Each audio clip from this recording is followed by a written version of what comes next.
Good afternoon. Today is the 12th of November, about 2:06 p.m. here in New York, and we will be starting our first session of the November batch of Selenium with Java and Cucumber. My name is Irfan, and I will be your trainer. We will be meeting for 4 weekends on Saturdays and Sundays. Each session is going to be 2 hours long, and we are going to be starting today, and hopefully break for the Thanksgiving weekend, and then again continue after. So if we quickly have to take a look at the sessions, today's and tomorrow will be day 1 and day 2, 19th and 20th would be day 3 and day 4, and we're going to be breaking here 26 and 27, and then we'll pick up again on 3rd and 4th. So that's basically the agenda. And in this course, you will be learning a lot of stuff, something that you probably have never done that in your online sessions, because we will be teaching you so much that you will be pretty much occupied for the next 30 days. You're going to be learning not just the basic stuff, but I will bring you up to a point where you could pretty much claim yourself as an Selenium intermediate to an advanced level, because day 1, day 2 is going to be kind of like, trying to lay out the plot and then doing the easy stuff. But starting from day 3 onwards, we're going to be building a framework. We'll be learning to build a framework. There will be different types of frameworks that we would be dealing with, and you will be introduced to core Java. You will be learning important concepts of Java. And we will not only be building a framework using JUnit and TestNG, but we'll also be covering some advanced topics like Ant, Maven, Page Object Model framework, and we will be seeing as how we could be doing continuous integration and continuous delivery of the software by learning how to execute our automated scripts using Jenkins. It's going to be pretty intense because the last few classes will also be looking at BDD style of software development and software delivery, and how DevOps are going to be a part of this whole thing. So I will be walking you through the complete life cycle of software testing, wherein different teams are involved, like what is the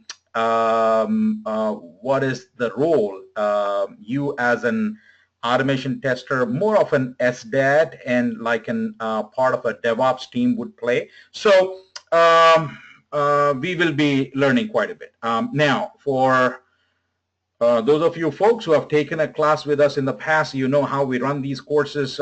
We run it as a combination of live lectures as well as the videos. So you will be attending my live lectures, and it is going to be 98 in almost about 99% hands-on. The only time that you would find me talking is on day 1 and probably for the next 10-15 minutes, because I got to lay out the plot of how we're going to be running this course and how this program is going to be beneficial to you. And then once we complete that portion, then we're going to be doing all hands-on. So the remaining course is going to be almost hands-on, 100% hands-on, in the sense I'll be introducing you to everything by doing it, not just talking about it. So unfortunately, there are not going to be any PowerPoint slides that I will be teaching you from. It is, again, going to be everything that I'll be doing here on the machine, and you will be participating in the sense that you, of course, are going to be watching me doing it while we are in a live session. And then after that, we will be having a Q&A at the end of every session. So you ask me any questions that you have, right, related to, I would prefer if it is related to the topic that we are covering, but even if it is something you could ask me at the end of the session, because we'll have a quick 10-15 minutes of a Q&A at the end of every session. And we'll also be doing some project work. So that is going to be offline. Online, you and me, we meet here on Saturdays and Sundays. But from Sunday through next Saturday, I'll be giving you enough of work that you would be keeping yourself occupied, and will be learning a lot of stuff as you have to do it yourself. So it is, there is nobody in this course who is going to be escaping the hands-on. So the progress of the course or your own performance can be gauged if you find yourself completing the assignments. Now, there could be 1 million reasons under the sun.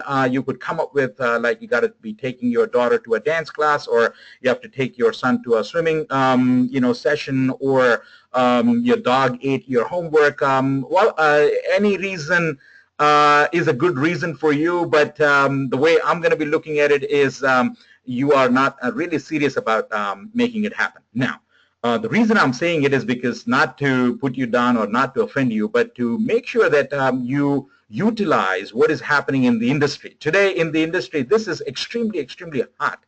Selenium with Java and Cucumber and Gherkin and Maven and Ant and JUnit and TestNG, and these are all heavy stuff. Now you can learn it. I will be making sure in this next 4 weeks it is going to be the top of my agenda to transfer knowledge.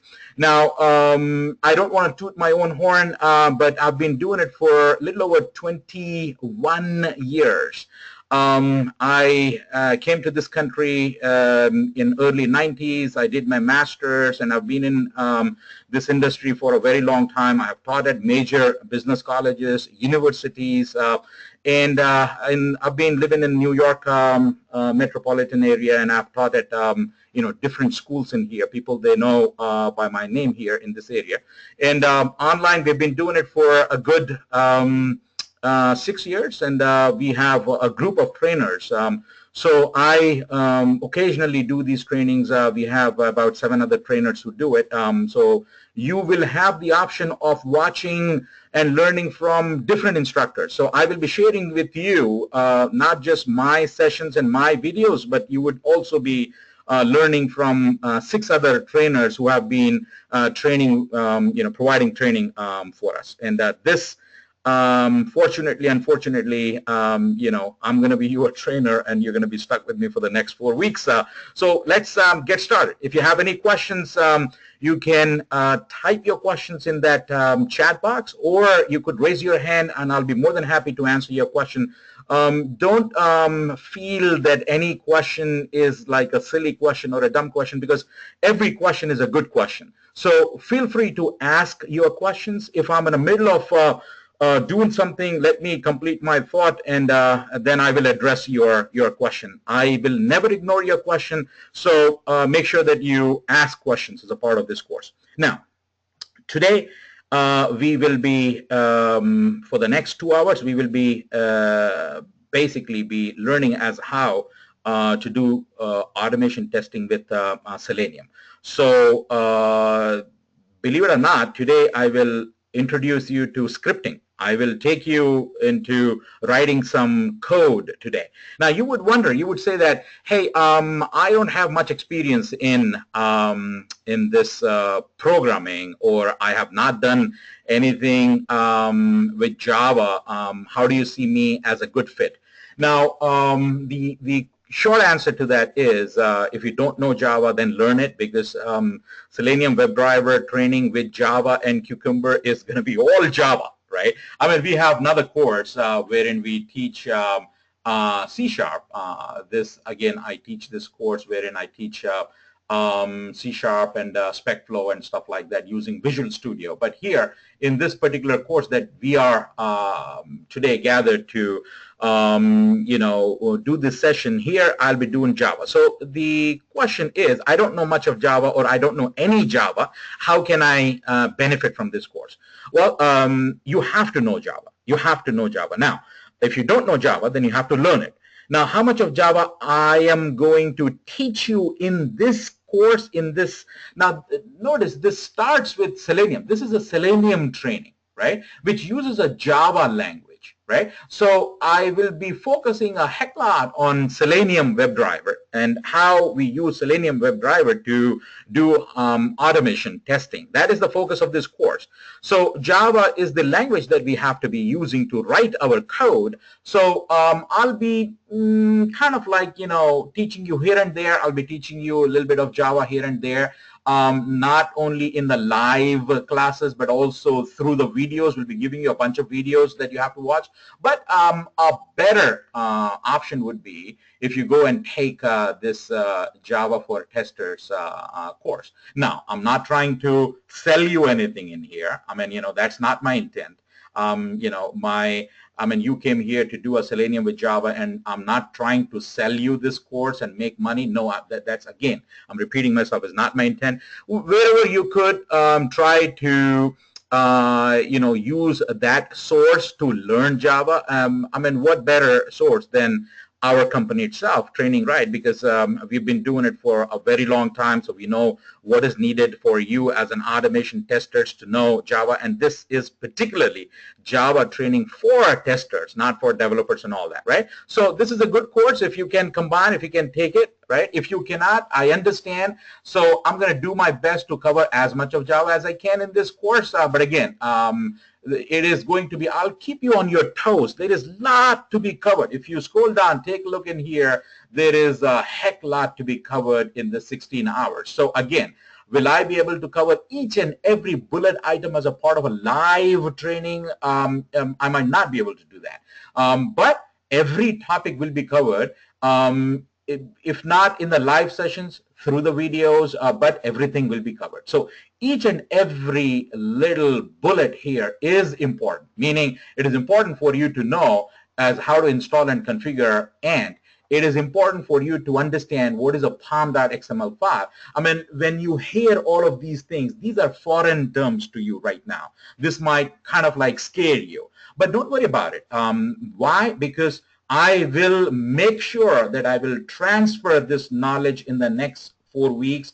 That is my one promise to you, that I will do that. Provided you take part, you also play a big role in it. So it's like I'm extending my hand. Imagine my hand coming out of your laptop or your machine. I'm extending it to you. You have to grab it. You have to hold it, meaning whatever I tell you to do, you find the time to do it, right? Maybe an hour of less watching of the TV, or maybe, telling your spouse, your partner to like take it a little easy with you for the next 30 days because you have a goal here, and let's make it happen, right? I mean, if Trump can become president, then anything in this world can happen.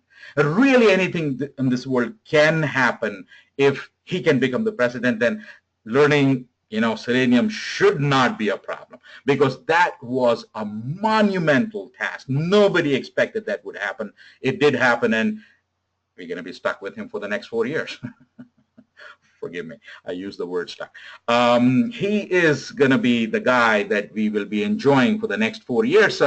But coming to Selenium, we have to be able to do Selenium. So let me just answer a quick question here. Hang on. Okay. The question again is, how can I think I answered that question. The question is, I am a manual tester. I am new to this automation. Do you think all this I would be able to learn in 4 weeks? The short answer to that question is yes, you can learn it, right? Okay, now we have to have a plan, right? We have to make it happen. How can we make it happen? I can give you some tips to make it happen. All right. So here is the first tip. You have to put in your time. You have to find time. How much time, you ask? I would say that you have to find at least an hour to an hour and a half every day. So hour and a half every day times 7 days, that's almost like 10 hours in a week I am asking you, right? Apart from my classes, right? 10 hours a week.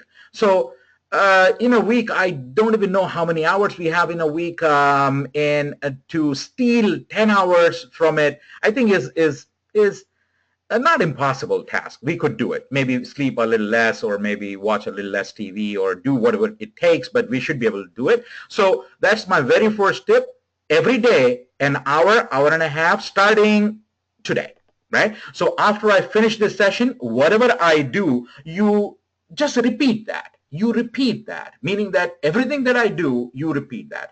Now, I will give you excellent tips to crack the interviews, right? We have trained probably a good 9 to 10,000 students in the past few years, and if I have to put a number, I would say about 30 to 40% of those students who took a course with us, they found jobs, right? So let's go with easy math. Let's say 10,000 students we have trained.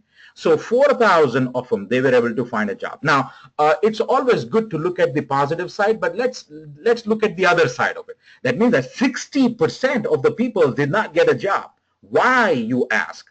And I will tell you, those are 60% are the people who did not follow what I asked them to tell. I mean, and it's easy, simple, one sentence that I tell you to do. Follow what I tell you to do, and I almost guarantee you a job. The reason for that is the market is there. There is tremendous market for Selenium with Java, and particularly these advanced topics like Cucumber and Maven and Jenkins and all that. Well, you will not look back after this course. You will find that job that is going to pay you good money, and then you will begin to go up from there. There's no looking back, meaning that I'll tell you what other skills that you have to acquire for you to make quickly get into that six-figure $100,000 salary. Some of you probably are already making it. If not, this course definitely will put you on the track that very soon, God willing, with your good effort, you would be making that 100,000. It might not happen next month, it might not happen 3 months, but within a year or year and a half, you must be making that $100,000. If you are not making that $100,000, then you are not doing something right. Why? Because the market is there. So if you go to dice.com and if you look at what we have for Selenium, any area of United States, right, has got market for Selenium. Selenium is something today what QTP and all that was about like 3, 4, 5 years back. So it really doesn't matter what part of the country you live in. If you are in Minneapolis, if you're in Connecticut, if you're in, Las Vegas. People thought it's a sin city. I mean, you go there for gambling. But guess what? I mean, Selenium testing is all over the country, my friends. That's the point that I want to make.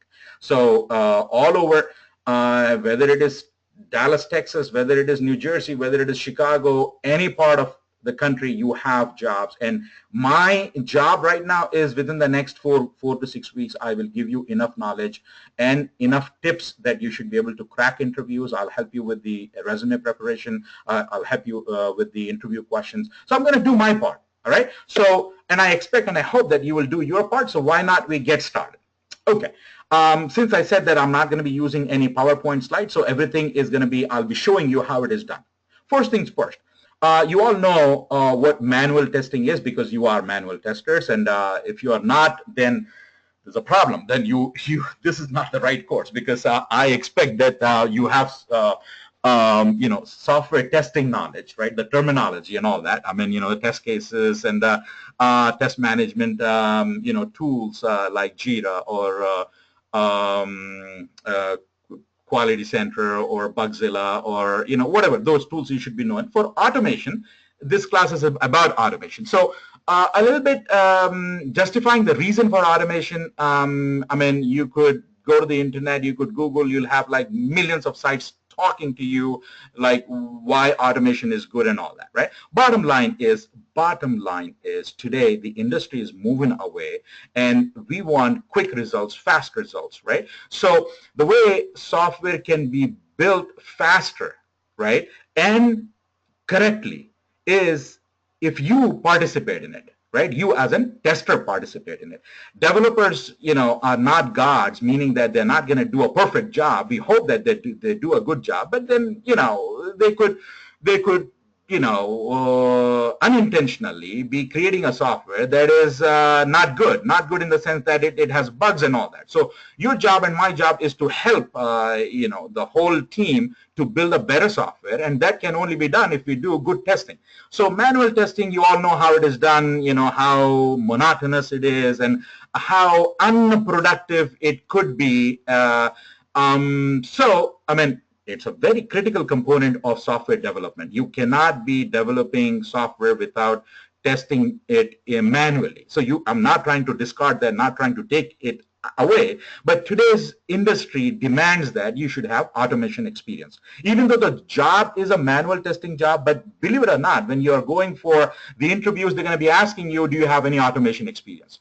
Probably you're not working in automation, bad for that company if they're not utilizing your skills. But for the interview's sake, you have to have, automation knowledge and experience. So what we are trying to do is trying to give you that knowledge, not just for the namesake, but so that it sinks into your head. When you wake up at 2 in the morning, you should be able to do things. You should not just be able to talk about it, you should be able to do things, right? So doing is all hands-on. So right now we are going to be doing some hands-on automation testing. All right, so if you are going to be testing, what are you testing? Well, we are testing applications, right? Software applications. So there are different types of software applications. They could be like applications that are written to run in a browser. Those are web applications, all right? So if I quickly go in here and I say that, okay, these are all software applications, and so software applications can be, if I have to go with, they can be, do you agree that mainframe, right, is also, there are applications for mainframes. There could be applications for something called client server, something runs within the desktop of your company. There could be something called web applications that runs on the browsers. And then lastly, there is something called mobile applications that runs on your mobile devices like your smartphones or tablets or things like that. Okay, so in this course, using Selenium, we're going to be testing the applications that are built for what? For mainframe? No. So it is not going to be a mainframe, no mainframe. So is it going to be a client server? No. Is it going to be mobile? Yes and no. Well, the applications that we would be testing are going to be basically your web applications, because Selenium can only do this and this, right? Okay, unfortunately, this I will not be teaching as a part of this course, right? Why, you may ask? The reason for that is that itself is another course, right? So that itself would require you to learn like for another 15 hours, 16 hours. Now you would say, well, this is not fair. You're trying to make money by asking us to do more and more. Well, every skill demands some serious commitment and attention to it. So you cannot just be learning mobile for the sake of learning. You have to commit to yourself. So I will not teach you anything for the sake of like completing my 16 hours and walking away. I want you to learn from what I am going to teach you. And I think that in the next 16 hours, from a business perspective, keeping the cost whatever it is, I could cover Selenium with web applications, which is anything that runs in a browser. All right. Okay. Now, and I appreciate you guys typing feedback or your questions and all that. Again, I'm not ignoring. I'm reading every little question or every little point that you're making in here, and I will answer your questions. Right now. One of the questions is, do we get any official certification at the end of this course? Well, from TrainingRite, you could get a certification if you submit all 8 assignments. So there are going to be 8 assignments that we will give out, and you are expected to complete and submit those 8 assignments. And when you do that, we will give you a certificate of completion of this course, right? Now, there are other vendor certifications, if you ask, like for QTP or UFT, it is owned by HP. So HP conducts exams and provides certification for that particular tool. For Selenium, there is not an dedicated agency as such, because it's an open source tool, and a lot of smart people, they have come together to create this tool, and this tool is being used by major corporations in the software industry today, and they are trying to come up with some sort of certification for it, but there is not an official certification yet as such. So, the knowledge is what they are looking for at this time, and that's what you're going to get in this course. Is there any course with Selenium with .NET? Rama, I think I did show it to you. If you go under courses, and you will see that Selenium with C#.NET is that course. Believe it or not, this is an expensive course, right? Compared to the other courses. That is because I have trained, I cannot take names of the company, but I have trained Fortune 50 company, top of the companies out there. I went and I did this training for them using SpecFlow and C#. So basically, the content of this training, I have put in some serious work in producing this training. So this is a very good training, and you are right off the bat, you are ready to produce.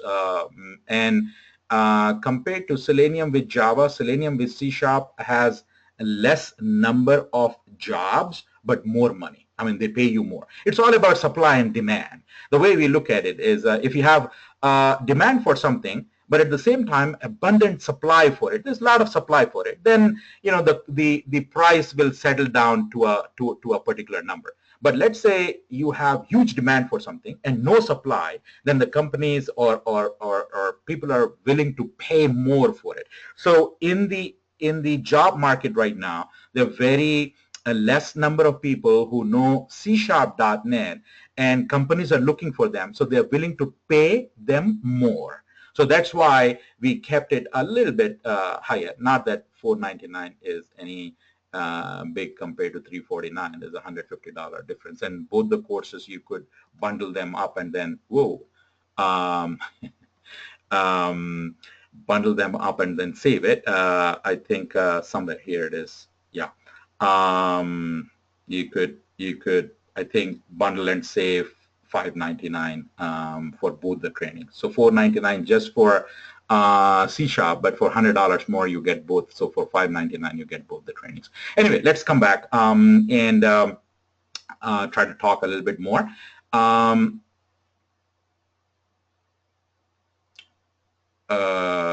Let's see. I'm just reading your stuff, so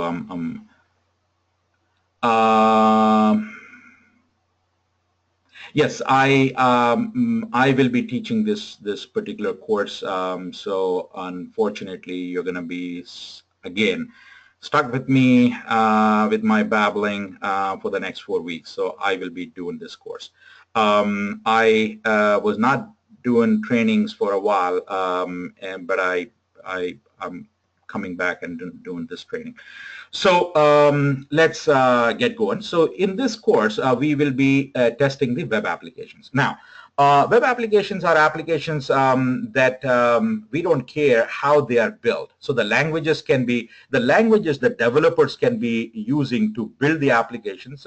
It can be Java, it can be C#, it can be PHP, it can be Perl, it can be Python, and many more languages, right? These are programming languages that they could be using to build the web applications, right?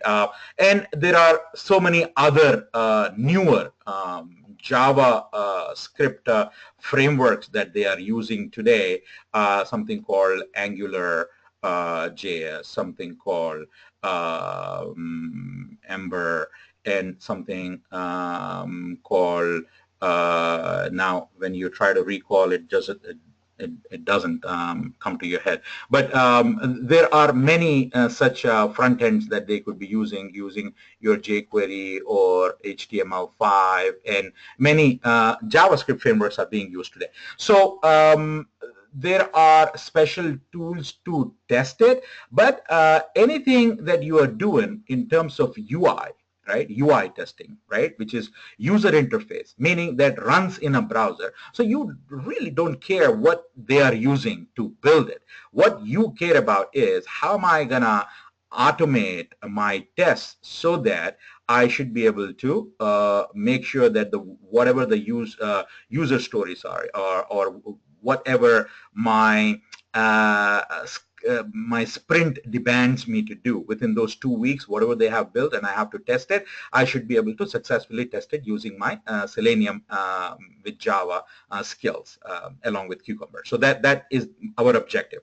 So when they're building something, the first thing is they would be running in different browsers. So we have to be testing IE, we have to be testing Edge, we have to be testing Firefox, we have to be testing Chrome, we have to be testing Opera, we have to be testing Apple Safari, we have to be. So what I suggest is, first of all, if your machine is not capable of handling all these things, then you have to invest in your machine first. So let's talk about the environment first. What is needed for you to learn and be a good tester? So what does basically we need in terms of our machine? So really doesn't matter whether you have a laptop or a desktop.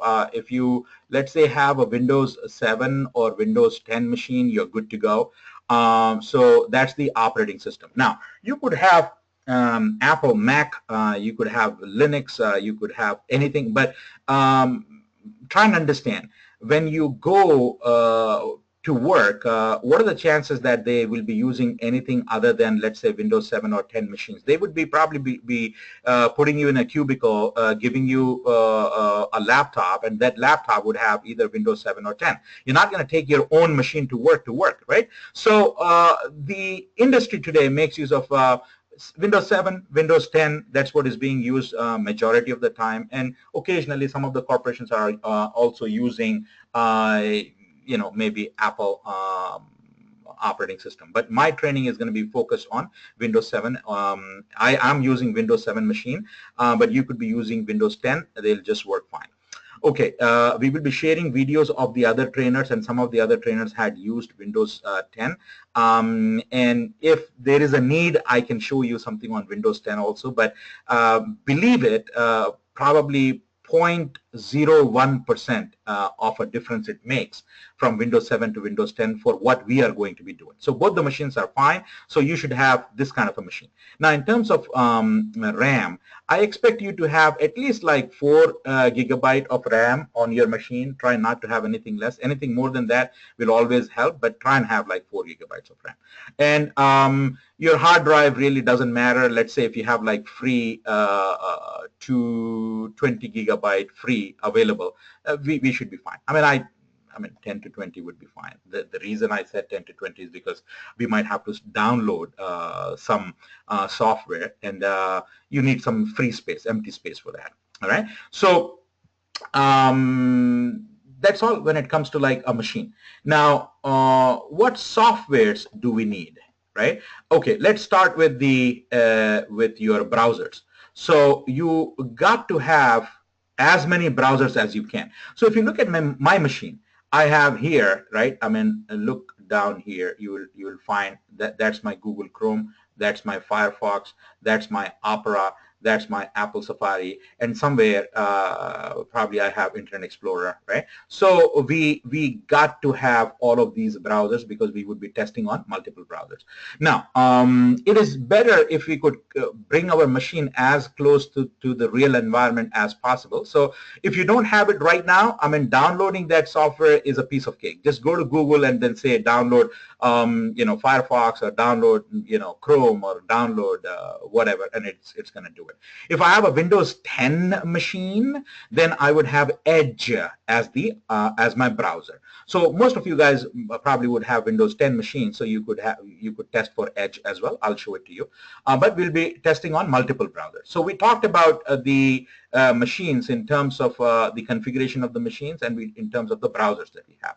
Now, then there are going to be some other tools. As we progress in this course, I'm going to be sharing with you what tools we need. So something like, I don't want to talk much about it, but there is something called Firebug, there is something called Firepath that we need, and then we need a tool called Eclipse.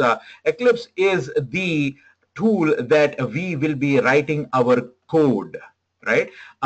Code is nothing but our program, and that will do. So these are also referred to as automation scripts, right? So code is our program, and so basically what language we will be using, we'll be using Java for that. Now down the road, we will also be doing a few other things, like we'll be learning about Cucumber and stuff like that. So there are some other tools that we could be using for that, but the most popular tools that we need is basically you need Eclipse, so you have to have that. Now before even we go and talk about where to download Eclipse and whatnot and all that, right? So first things first, let's make sure that we know what is automation, right? So automation is the ability to basically run your test, as fast as we can, because there will be hundreds of tests that we have to run, right? Okay, so how to create those tests, right? How to write the script for the test. So when we are going to create our scripts, right? When we are going to, because automation is all about producing these scripts. So you and I, our job of like $70 per hour, $80 per hour, or 35, 40, whatever the dollar amount is going to be, depending on where you live, you will have that dollar amount dictated to you, like, you would be earning this much, right? So whatever we would be earning, they are paying us to write these scripts, produce these scripts. Automation script. So these scripts are created. The job of the script is to do things like, let's say if you have a browser and the test is about login. So in a login, what you do, you have username. So you would be entering some username. You would be entering some password, and then you would have a button. You're going to go and then click on that button. So basically, you have to write the program, that script for that. Okay, when you write the script, this script will be written using what? Using Java. So Java is a programming language, right? But can Java go open a browser and type something in this text box and type the password in this text box, click in this? Can Java do that? Java cannot do that. So if Java cannot do that, then how can I do the test? So for that, you have to use Selenium, right? So on your machine, you have to have basically Selenium downloaded, you have to have Java downloaded, and you have to have a tool that you would be using to write your scripts and to run your scripts. So you will be writing or building your scripts, and you will be running your scripts in Eclipse, right? And those scripts are created using Selenium and Java. So do we have Java on our machine? Do we have Eclipse on our machine? Do we have Selenium on our machine? So how do we go about testing it, right? So first things first, let's see if we have Java on our machine. So how to find out if we have Java on our machine, and what version of Java we should have and all that. So go to Start, right? And in here where it says Search Command Files, type CMD command, right? So it will bring up this prompt, right? It'll bring up this dialog box or this command line window wherein we have to check if we have Java on our machine or not. When it opened on my machine showing it as C users and IK. That's my initial, right? On your machine it might be showing something C users or whatever. So it really doesn't matter where you are. You could be going back and forth. The way you go back and forth is using a DOS command, disk operating system command. So CD as in change directory, and when you do a dot dot, it brings you one level back. So from IK, I'm into users. If I do CD dot dot, it'll take me there. So the CD is change directory. It can take me wherever I want to go to, right? So it really doesn't matter where you are. So in order to find out if you have Java on my machine or not, type the command Java, right? Uppercase, lowercase, doesn't matter. Java space hyphen, right? Version, right? Hit enter. When you do that, it should come back and it should tell you, hey, you're running Java version 1.7 dot da da da da da, right? And it also says that you have Java trademarks standard edition, runtime environment, build, da da da da da. And if you look into it, it's 1.7, right? Okay. I am running on 1.7. So this is also referred to as Java version 7. So the latest version is version 8, right? So for whatever we are doing, it really doesn't matter when you have Java 7 or Java 8, right? So now the question is, when you do that, it is not showing what it is showing on my screen. So that means that you don't have Java. So we have to go and get Java first. Where do we go and get Java? So before we go and get Java, let me talk a little bit about it. So Java, right, basically comes as a JRE and JDK, let's say. All right. Okay. So JRE is a Java runtime engine. So whenever you run any games or anything on your machine, so those games, they let's say were built using Java and it needs that JRE to run on your browser. So whether you like it or not, whether you cared about whether how did I got Java on my machine, it will be there already because you might have gone to a browser, you might have ran an applet without knowing anything. So JRE gets installed most of the time. What we need is the JDK. So what is JDK? JDK is Java Development Kit. Now you would say, I'm not a developer. I am not a developer. I'm a tester. Why do I need JDK? Why are you putting JDK on my machine? Well, believe it or not, you are, when you become an automation tester, you are sort of a developer because you are doing what? You are developing now. Developing what? You are developing some code, right? That code is nothing but your scripts. So you are not a full-fledged developer in the sense that you are writing your code to build applications, but you are writing your code to build the scripts that are going to test those applications. So you're still creating scripts. You're still using Java, so you have to have a JDK. So let's download JDK and install it on your machine. So where do I get my JDK? Go to Google, and in Google, you say that download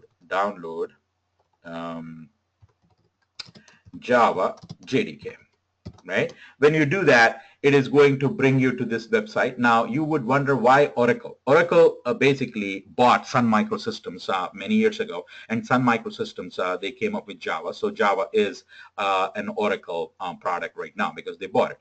So if you look at it, you have here Java Kit 8, 7, there are some 6. On my machine, if I go back, you'll see that I have many older versions of Java as well because I've been doing it for a few years and all that. So coming back, we're going to be going to download JDK 8 if you want to. So I go in here. Now when I click on that, notice it is Oracle website and we are here in this downloads and it is Java Standard Edition Development Kit JDK version 8. Okay, first things first, depending on your operating system. Now, are you downloading it on a Unix machine or a Linux machine? No. Are you downloading on a Mac machine? No. If you are, then select that.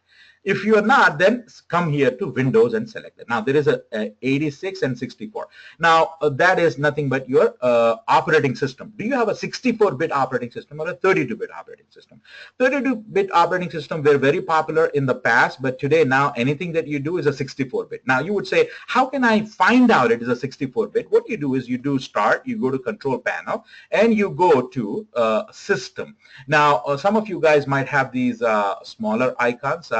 I try because I want you to look into it, and probably I'm getting old, so I need to see something, everything in big, so I did it. So click on system, and then you would come across this where you can see that you have here a 64-bit operating system. Now in your case you might have 64 bit, sure, because all latest are 64-bit. Now this tells what is the operating system you have. I have a Windows 7 Ultimate. Now you don't need Ultimate. Home Edition is fine. Professional is fine. Ultimate. The reason I do that is because we teach. I teach, you know, different courses and all that. So I want to have like top of the line operating system, top of the line machine and all that. I don't want to jinx myself, but when I bought this machine at that time, 2 years back, this was like top of the line machine. I spent heck lot of money to purchase this machine. At that time it was a big machine. Today I mean, if you look at the speed, it's 2.4. Today they have a much large higher speed CPUs today, but I have a 16 gigs of RAM, 64-bit. So you can come here and take a look as what do you have in terms of 64 or 32. And as you can see, we have whatchamacall, like 64. So I should be downloading this. So you want to download this. Before you do that, accept the license. So click on that and download this. This might take a good download, depending on your internet speed, might take like a minute or so, but the installation will take time. So I'm not going to be installing it, but you should install it, and I will share with you some documentation as how to do all of these things. So hang on for a second here. Now all of you folks who are registered with us should have received some whatchamacall documentation. So let me take you to Google Drive. In a Google Drive, we have some documentation that we will be sharing. I mean, these are like different courses that we have. So I'm going to take you into Selenium. So we will be sharing with all of you who have paid and all that. We'll be sharing with you all these things that you need, right? So all the documentation and all that I'll be sharing with you. So this you should have. Another thing that you should have is you should have access to groups.google.com, and over here, as you can see, I am the admin. I created all of these groups. So there are, for every course, we have a group for Ruby, Selenium, C#, Let me take you here to Selenium. So this is the group, and here you should be able to ask all of your questions. Anytime you have any question, I would say that search for it here in the Google group itself. As an example, let's say Excel and data-driven testing, something like that, right? And as you can see, somebody had asked a question in the past, like, oh, I have a problem, I can't. So see, this is some code. Now you would say, whoa, there's a lot of code. I don't know what that code is. You know, of course, you don't know what that code is.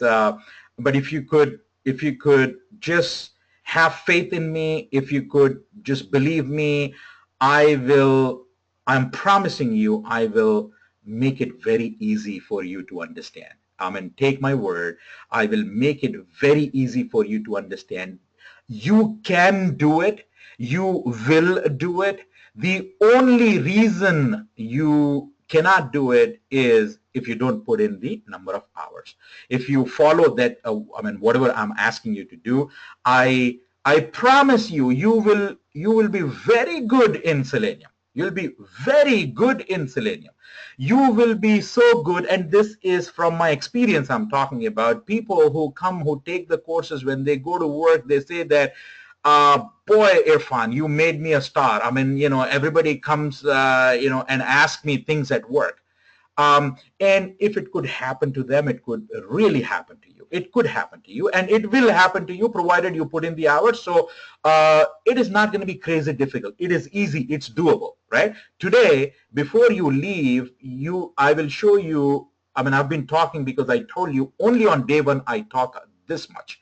Starting from day two, I have so much to do that I can't even if I want to, I cannot talk because I have a big agenda, so many things I have to do, so I cannot. But even today we'll be doing, so I'm trying to lay out and show you things and all that. So you should have access to these Google groups. All right, so what do you do in the Google groups? You could be posting your question. Let's say if you're not able to complete this, I'm having some issues with data driven framework, right? So you will post your what? You'll post your question. So you can search for it first, right? Try and see if somebody had an issue like that and what did they do, and look at the code and all that, right? And otherwise you can post. So you will go in here, new topic, and you will give it a subject. You will say that having trouble downloading or installing Java, right? Let's say having trouble downloading and installing Java, right? And you say here, guys, I will say first, ignore this, please. This is just a demo of use of Google Groups, but you will not say this, right? You will type your problem there, your issue there. So you would say that, hey, I am trying to download Java and unable to do so, right?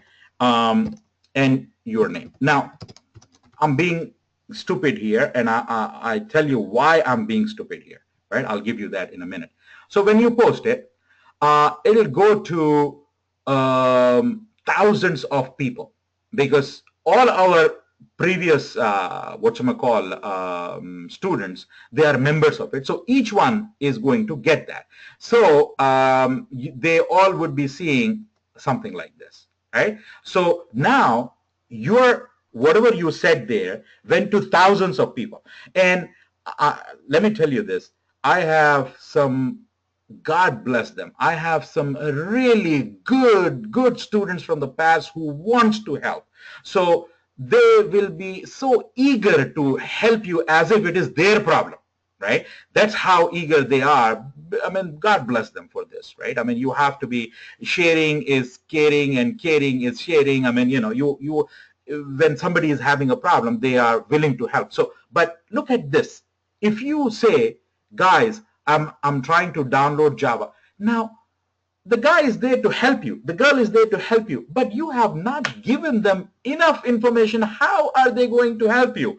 You never said what version of Java, right? Where are you downloading? What is the issue or the problem or the challenge that you have here? You don't have a screenshot here. So please don't do that, right? If you are expecting some help, try to describe it as much as you can. Just say that, I'm trying to download Java. I downloaded this version of it. I have a machine that is 64-bit and I'm trying to install it and I'm getting this error. Here is the screenshot of the error, right? Now you have described it, and it feels good for the other guy also to help you, because he or she feels good that they're trying to help somebody, and you also getting some help. You also feel good to be a part of this whole group, because hey, you have a problem and then they are trying to. But it is okay to be, and I'm talking about myself now, right?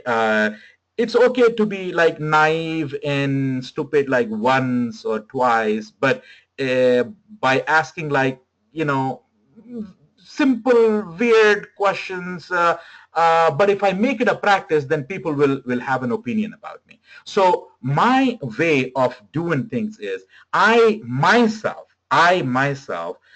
will exhaust all my options within my reach, within my ability, meaning that I will try to do some research, R&D, interrogation on my own. I will try to exhaust everything, and if I cannot, then I will post it. So if you follow this suggestion, then you will find the solution for most of the things, and you will not kind of like waste by posting or kind of like depending on others for every little thing, because now you know that I'm going to get somebody who will help me from Google group. So don't try to be dependent, right? I mean, do it, use the Google group, but use it intelligently. That's my point. Meaning that exhaust your own options before you put it in the Google group. So we talked about the Google group. You all should have access to it. If you don't, then definitely write to TrainingRite at gmail.com, and our folks will be more than happy to put you in the Google group. Of course, all the paid people will be getting access to it. All right. Okay. So coming back now, we were talking about downloading Java. So I was going to show you that somewhere we will have in the Google Drive, you will have some documentation about everything. So if you see here, there's a documentation about page object model. There's a documentation about Selenium Grid, Log4j, and SVN, right? And as we go, Java installation. So if I open Java installation, so we're going to be talking about how where to download. The document might be dated, meaning a little bit old, even though it is not. But you get the idea, though. You get the idea of how to do that. So you go in here, and then this is the same thing that we did, right? So you will go. So I'm trying to highlight a few things in here, and then you go, and then you download. And this is the installation process, right? Which I will not go through because Java is already installed on my machine. But this is the installation process, step by step. You go, and it'll tell you. And this is on a Windows 8 machine. It could be Windows 10 as well. So you would install, and then finally, you should be able to do this, and then it should be able to show you that Java is installed on your machine. All right. Okay. So like that, there are so many other documentation also, depending on what topic we are doing, we will be covering that. Okay, coming back to, I showed you about where to download Java and kind of like how to install it, even though we did not install it. All right. Okay. Next thing is, let's talk a little bit about Selenium. This course is about Selenium, and we have not talked about Selenium, so let's talk about Selenium a little bit. So then, as you can see, we have a lot of moving parts. We have different bits and pieces, and eventually we'll put everything together, and then we'll have our aha moment, because you will see very soon today, we still got like an hour, and I will show you as how to do automation before you leave today by bringing in everything and then doing everything. So step by step, let's do it. So we talked about Java, how to check if Java is there on your machine or not, and if it is not, where to download and how to install and all that. Now, one quick thing before we leave the Java topic. So let's say if you don't have Java on your machine, you would see I intentionally typed 2 A's there, right? So you would see something like this. Java is not recognized if you don't have it, let's say. So after you do everything, you close this, because when you open the command line gets open when Java was not there. So even if you install Java and try to do Java -version, it will still be in the state of as if Java was not installed. So it is better to close the window and go open the window again, and then type, and then you will see it. All right. Okay. Is it possible for you to show Java installation using Windows 10? Again, I mean, simple. If you are not able to do it, let's say, I mean, whatever I have shown you, if you are not able to do it, then I will probably make a video on my Windows 10 machine. This is a Windows 7 machine that I have. So I'll make a video on a Windows 10 machine and then give it to you. But it's straightforward. It's pretty straightforward. You should be able to do just fine there. All right. Okay. How many real-time projects would you be doing in Selenium course? I intend to do at least 2 to 3, real-time projects that I intend to cover. I will walk you through those things starting from the second class. From the next class, I'll walk you through.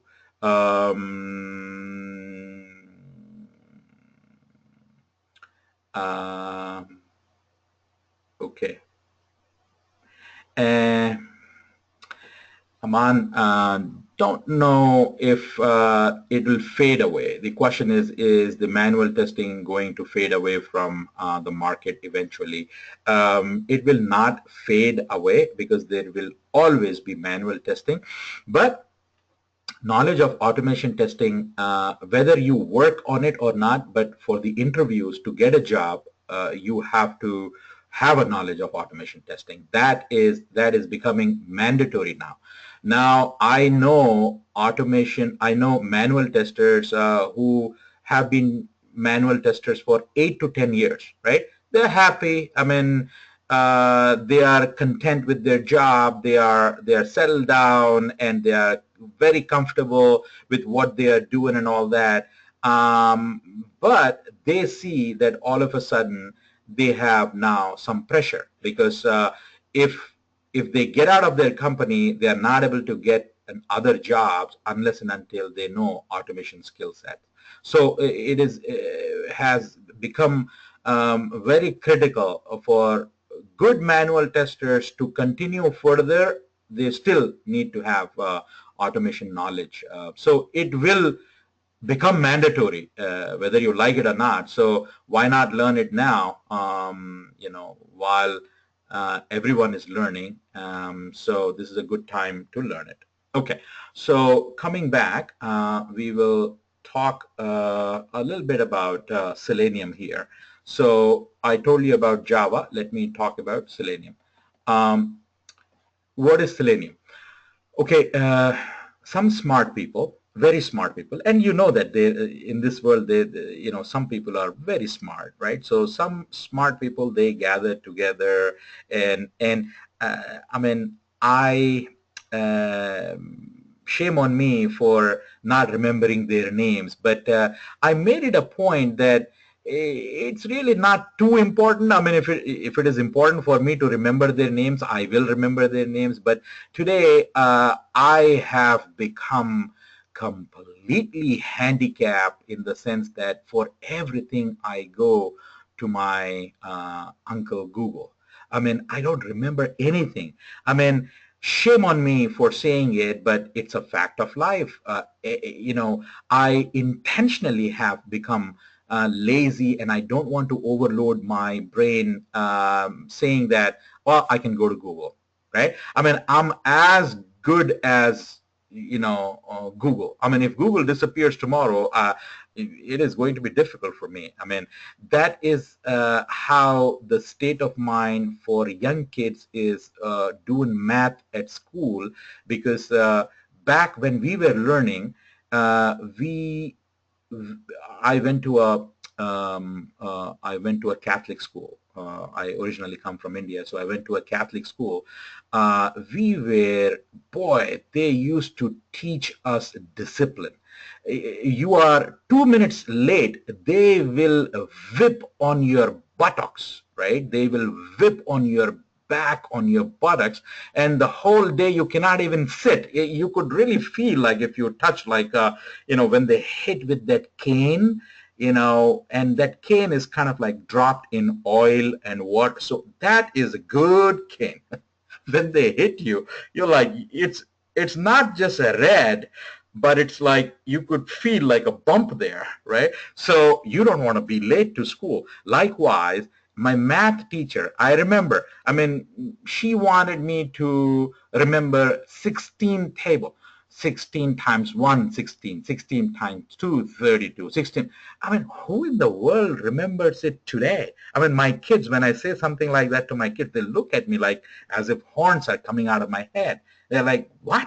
I mean, you have a calculator, Dad, for that. So I'm like, if somebody asks me, who were those smart guys from who made Selenium? I'd say, what? You know, there's a Google for that. You know? But anyway, so coming back, so those smart guys, they have created Selenium. The intention, the goal, the objective of Selenium is Selenium along with a programming language. What was that programming? Selenium itself is some code. Selenium itself is some code, and code in technical language. Code is like, maybe an English word, but or a program is an English word. But basically, what it is it's nothing but it's objects, right, and it's classes, right? So, and I'll talk to you down the road what these objects are, what these classes are. So this is objects and classes. This is the software code. So Selenium is these objects and these classes, right? Now, if you take any object, if you take a pen, what do you do with a pen? I mean, you don't lick a pen, or you don't eat a pen, you don't fry with a pen. I mean, some people might do it, but I mean, what's the basic job of a pen? It is gonna write, right? That's the job of that object, right, which is a pen, right? Now, the job of Selenium objects, the job of Selenium objects is to do what? Is to do not more than this. On a browser, they will find the elements. They'll find the elements. What those elements are? The elements could be like a text box, right? So the elements could be your text box, could be your radio button, could be your let's say drop down buttons, right? Could be your check boxes, could be your submit buttons, right? So the job of the Selenium is made up of some software code, which are nothing but these objects and classes. The job of the Selenium objects is to do what? To find those elements on a web application or a web page, find the element, and perform an action on that element. So what kind of action would you perform on an element? On a text box, what do? Oh, you type something into a text box. A, B, C, D, whatever you want to type, you would type in a text box.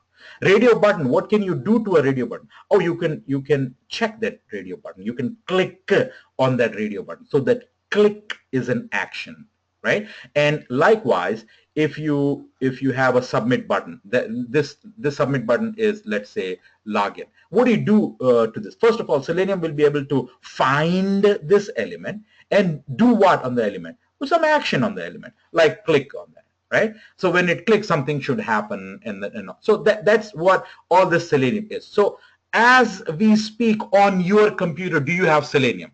The chances is you don't have Selenium. But what is Selenium? Is this like some vegetable? Is it like some? No, it's some code, right? And some smart people, they created it and they put it out there as an open source. Open source means that you could get it for free.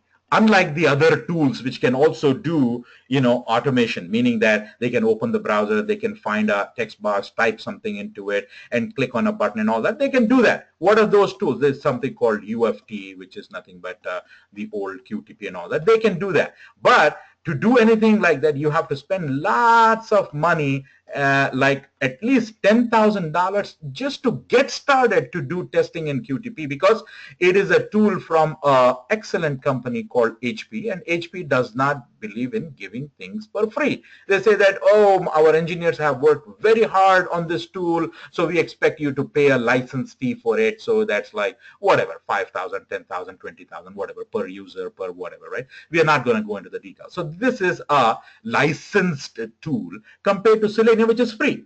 So if it is free, sometimes people have this misconception like, it's a free, maybe it's not worth it. It's not, I'm wasting my time. No.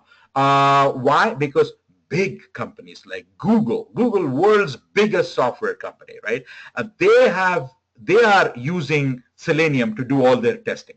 Big companies, software companies are using Selenium. So they will not take a garbage tool to do very important things. So you can imagine, like, how this free tool is. So what we got to do, because a lot of companies are looking for skills in Selenium, we have to learn Selenium, and Selenium can be learned in different ways. So there is something called Selenium IDE, right? Selenium RC server, and then there is Selenium WebDriver, right? Okay, I will be directly, I'll be teaching you all. I'll be teaching you IDE, I'll be teaching you RC server, I'll be teaching you WebDriver. Now, some of them are old or yesterday's technology, meaning that in Selenium, we don't use RC server today. The reason for that is RC server is not being used in the industry, but you have to have an idea of it, right? So I will be discussing RC server, not in the live class. So my videos are going to be exactly same as what you're looking at right now. I mean, the difference between a live class and a video is, in a live class, you could ask me a question right here, and you're going to get the answer right here, right now. As an example, Swarupa did ask, there are different frameworks within Selenium, like data-driven framework, keyword, and behavior-driven. Are you going to teach all of this? Yes, of course, I will be teaching all of this. Now, again, understand, the way we're going to be running this course is a combination of live classes as well as the videos. So I'm going to be doing my best to cover as much as I can in the live class, but some of the topics will be, I'll be referring you to the videos, and you have to watch the videos, and you will be learning it from the videos. But most of the topics I will be covering in the live class. So to quickly answer your question, yes, I do I'm going to cover those frameworks, and you will learn those frameworks, whether from a live class or a video, but you will learn that. We will cover it. So coming back, topics like RC server.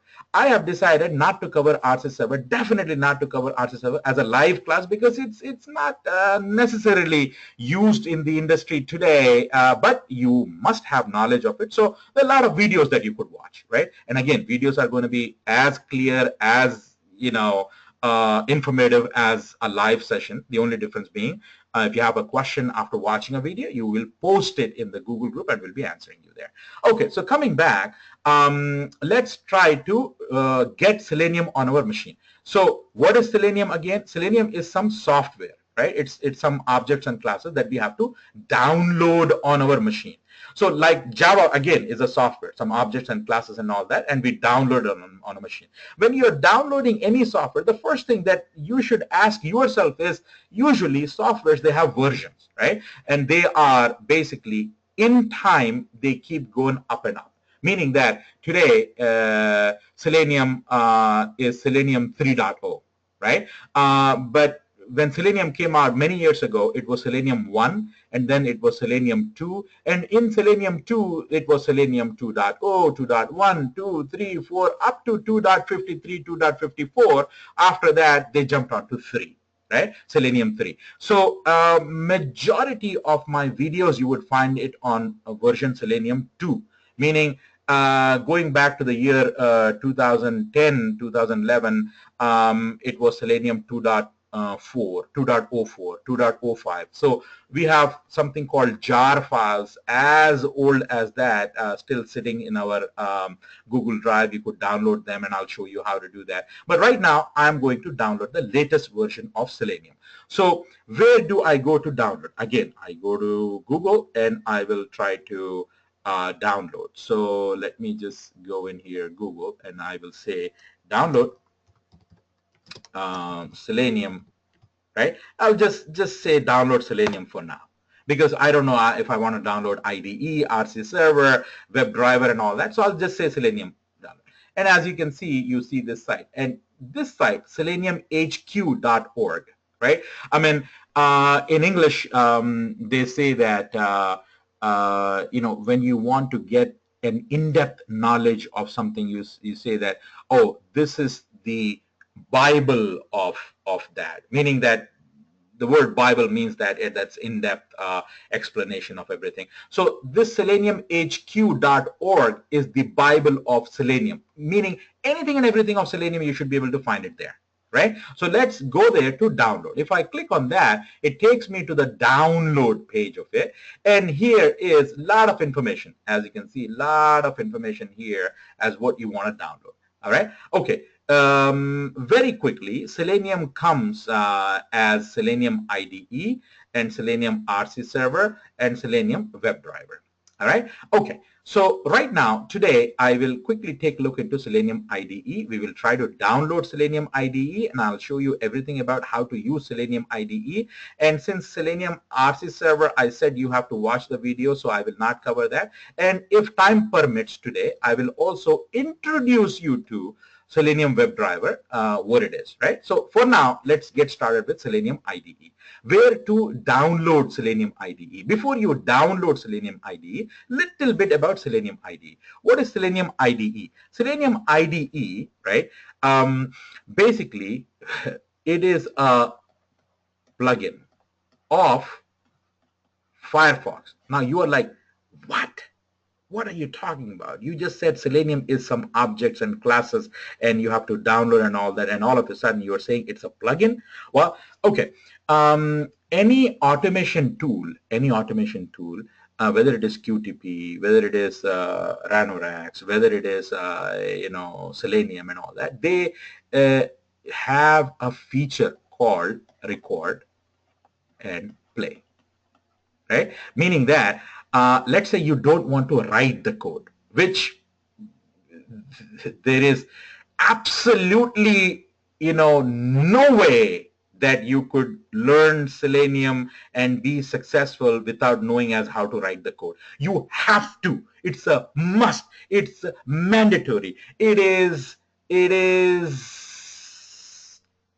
important that you should learn as how to write the code, right? So, and that's when we will be going to Selenium WebDriver. We'll be writing all the code. Now, let's say you say, oh, I'm so afraid of writing the code and all that. So is there a feature where I could just like record and play? Yes, that is offered through something called IDE. And so right now, I'm going to be showing you how to set up IDE on your machine. IDE. So IDE is nothing but a plugin of Firefox, meaning you have to have Firefox, and you can only install IDE on a Firefox browser. Okay, so let's go here to that. And on this, it'll be difficult for you to search for it, right? So what you do is do a Control F for find, and you're finding what? You're finding IDE, let's say, right? And when you do that, notice it said there are 75 matches of that, right? And there is to run Selenium test exported from IDE using something like that. So, but right now I need to take you to a place where you could download the IDE, right? So let us keep going down. So here, I just clicked on this down arrow, right? Down arrow, and here is the Selenium IDE. So you could have scrolled down here as well. If you see, if you scroll down looking for Selenium IDE is right here. Okay, so Selenium IDE is a Firefox plugin which records and plays back user interactions with the browser, right? Okay, and and if you see, if you recall at the beginning of this, I said I don't want to use any PowerPoints and anything like that because I don't really want to read something. I want to do it, right? So to do it, I need to have Selenium IDE on my machine. So where do I go to download it? Right here it says download latest version of from addonsmozilla.org. Okay, so let's do that. Let's go there. And when I go there, it is saying, okay, add-ons, and it's a Selenium IDE, right? Just for the heck of it, it says 2.9.11, right? So Selenium IDE 2.9, let's say, that's what we are downloading. So again, it says Selenium IDE is an integrated development environment for Selenium tests. It is implemented as a Firefox extension, So add to Firefox. Okay, when I click on that, and it took what, like blink of an eye, and it says that, oh, it's ready. Do you want to install it? Yeah, sure, I want to install it. So I click on install, and voila, it's installed. What? Yeah, it takes like not even a blink of an eye because it is an what, plugin. So it's not like a huge software that you download, you install, not like Java JDK, which might be a process, right? So this is a plugin. So it's installed. Now it is saying restart. Restart what? Not your machine, but just the browser. So if I do that, all these will get closed. So it is closed, and it should restart back. So my Firefox should come back. So it is restarted. So it is installed. Wow, I can't see it. Where is it? I can't see it. Well, to see it, this is what you do. What you do is you go and you should see this menu items on the top. Sometimes you don't see it. That's because this menu is unchecked. So it'll be like that and you don't see it. So just check the menu bar and go under tools, and you will see Selenium IDE here, right? Selenium. So that means that Selenium IDE is installed, right? Okay, so if I open it, right, since I opened it from the previous version, you are seeing all this because I showed some demo to the previous class. So it should actually be like this. So let me just do this. It should actually be like this. Okay, it should be like this. Now you would say, what did you do? How did it change to that? I'll show you that in a second. It should be like this, right? So one more time. To go, you will do that. You will click on that. And as you can see, you can make it bigger. You can set the size to whatever you're comfortable with, right? Okay. Now, this is a tool, right? Selenium IDE is a tool that will help you to do automation testing. Okay, by not writing the code, but by just clicking here and there, it'll produce whatever it is needed for you to do the test. Okay, now we are going to be doing some testing. So let me just go in here and if you are following agile way of building the software, there are many different processes under agile. The most popular one is the Scrum, right? In the Scrum, you will have some sprint, right? So sprint is, let's say, a window of what? 2 weeks, right? Generally, that's the case. So in 2 weeks, people are going to be contributing, right? Developers, right, will be contributing to this, right? So they would be sending a build. A build is nothing but a compiled software. So this build that they would be sending, right? This build is what? It is something that they have created about an application. So that is based on the user stories that we picked from the product backlog. So from your product backlog, there are hundreds of user stories, right? User stories are nothing but your features or the software that we are going to be, the requirements that needs to be built. So from those requirements, we picked in this 2 weeks, let's say there will be like 14 user stories, 14 features we will be building. So we will probably have 14 test cases, right? So in the first, in out of 2 weeks, out of 14 days, and we have 14 test cases. The first test case or the first use case is your login. So they have built the login feature and they have deployed it, and now we as the testing team, we have to go and we have to test this feature. And then tomorrow they will come up with something else, something else, something else. So this is your one sprint. So in this sprint, we will have 14 test cases, 14 user cases, and then we would say that out of 14, we have like 10 pass, 4 fail. So we move to the second sprint. And in there, we will do some regression testing, right? Because these 14 will come in there because they would have fixed the bugs, right? And they would have add more. So that's how Agile Scrum, methodology of producing, building software and all that. Now, in this, we will be doing a little bit of DevOps, wherein I will be showing you how this team participates in it to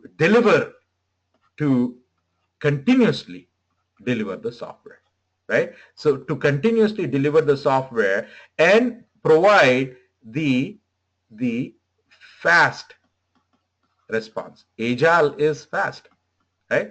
Fast response. So for that, we have to automate the whole thing, meaning that you should go home and you should sleep, but the test should be running. So who is going to run the test at 2 o'clock? So there will be something called Jenkins who will be running. So we should have the knowledge of Jenkins, right? We should have the knowledge of Jenkins because we are now a part of a new team. So the old ways of manual testing and all that, remember when you have to turn a page, when you have to, you have a bundle of bills, right? $100 bills or 500 rupee notes or 1,000 rupee notes, right? You have a bundle of it. I remember, and I used to see, I'm not going to give more details, but somebody that I know of, they used to like lick their finger and turn the notes. Lick their finger, turn the note. Lick the fingers, turn. I mean, is that the way to work? It worked at some point, right? Where if you go to a bank now, right? If you're withdrawing like $5,000, right? Have you ever seen any banker licking? Where it used to happen in State Bank of India, SB. No, I'm not putting them down. No, the best bank, best people. But the times at that time was, they were nothing like today when you do that, when you put it, right? And you know how they take out the car wheel, right? I mean, when you take to Sears Auto Center to change your tire, they bring something in and then it comes out. I mean, technology, right? So today we have to use Jenkins. We got to use, all of these, different tools. So we have to become smart with the time, otherwise we'll be left behind, right? So we all have to work hard, and that's what we'll be doing. Okay, coming back here. Let me just read.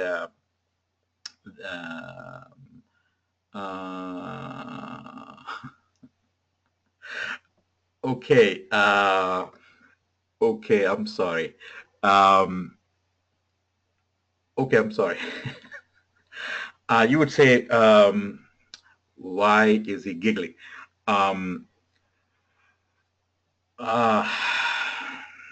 Okay, so continuing here with AJAB, so we basically have to do the testing, right? Automation testing. So we don't have the time and liberty of learning something today because these sprints, they go pretty fast, right? 2 weeks. We have to continuously test. The word today is continuous. Continuous integration, continuous delivery of software, continuous, right? We got to keep producing continuously. So to do that, we have to learn new, tools and new ways of doing it. So now, for our testing, one of the use case that we will be testing is the login. So uh, here is an example of how we are going to be testing. So let's say they were building this website. I mean, I'm taking this as an example. We will take a lot of real life test cases as we progress further in this course. Today, allow me today to keep it simple because I don't want to overwhelm you with like so many different things in here. So let's take baby steps, right? Step by step, and then eventually we will get there. So the idea today is you should learn as how to automate a test case. So they created this software, and the website they created has a feature that can do the following. So one of the test case is should be able to log in.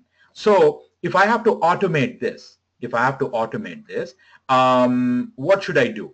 I should be able to type my phone number, I should be able to type my password, and I should be able to click on the submit, and I should be able to go into the website, right? Okay, that can only happen if we already have an account with this website, right? So what if you don't have an account with the website? This is for returning customers login. If you don't have an account, then what we have to do, first of all, we have to create the account. So we got to go in here, right? And then create the account. So we have to make sure that this thing works. So manually, what would you do? Your manual action would be, your test steps would be what? To come in here, open the browser, and you will have what browser it is, enter the URL, open the page, then come in here, click on this button, and then go in here and type all of this. The same thing that you're going to be doing in Selenium as well, right? Okay, now, believe it or not, and if you take a look in here, this is your Selenium IDE. So we will be using Selenium IDE to automate this testing. So I'm going to start right here, right in the beginning. So let me have the steps. So and very quickly, here is my test case. Test case is to register a new member of the TrainingRite website. All right, so that's my test case. Now, every test case will have some test steps.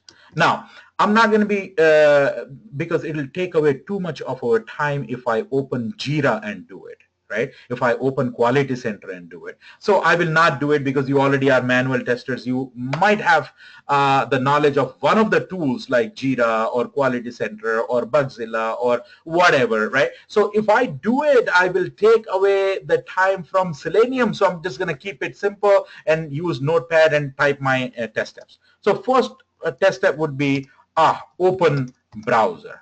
So now, which browser should I open? Again, I have Firefox, I have IE, I have Edge, I have Chrome, I have Opera, I have Safari, I have right? Whatever. So we should know which browser to open, and then after you open the browser, I should click on sign up. Now, this sign up which you see here, is that a button? Is that a button? Now, I would say, yeah, it looks like a button, right? Now, maybe it's not a button. Maybe it's an image. Maybe it's a picture, right? So anything you see on a page is an element. So text box element, button element, link element, right? So if you have to find out what this element is, right? I mean, I can right click and I could go into the page view source and I could try and find out like what it is. If I know, whoa, you would say, what the heck is this, right? You might not say it so crudely, in a crude way, but you're not happy. You're like, well, what is that, right? So we can, if you're smart to the point that you have in your previous life dealt with HTML and you did the coding of HTML, good for you, right? If you are not, no problem, because we have tools available for us today. So there are tools that can help you find out if this is a button or this is not. And those are the tools that I was talking about when I said we will be learning about Firebug, Firepath, and all that. And I will talk about, I mean, Rome was not built in a day, so don't expect me to teach you everything in a day, right?